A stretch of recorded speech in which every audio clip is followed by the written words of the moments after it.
Welcome to Man Does Tech, where I solve the problems you didn't even know you had. In this video, I will show how to change gear in Tesla Model 3 Highland full guide. Start with your foot on the brake, then pull or push the right stalk to select drive, reverse, or neutral. Watch the central display and instrument cluster to confirm the gear and any warnings. Practice gentle stalk motions at low speed in a safe area until shifting feels natural and predictable behind the wheel.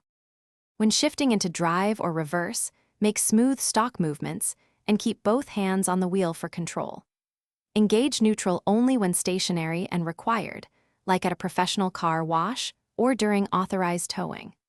Always confirm the gear change visually on the screen before accelerating, and avoid switching directly between drive and reverse while the car is moving to protect the drivetrain and maintain safety. Regenerative braking changes how you modulate throttle and braking, so practice gentle lifts to feel the deceleration and avoid abrupt stops. To engage park, press the button at the stalk end until the display confirms park and the car secures itself. For long-term or slope parking, always use the parking brake and wheel chocks as needed to ensure the car remains stationary and safe where you left it. Thanks for watching. If you found this helpful, don't forget to like and subscribe.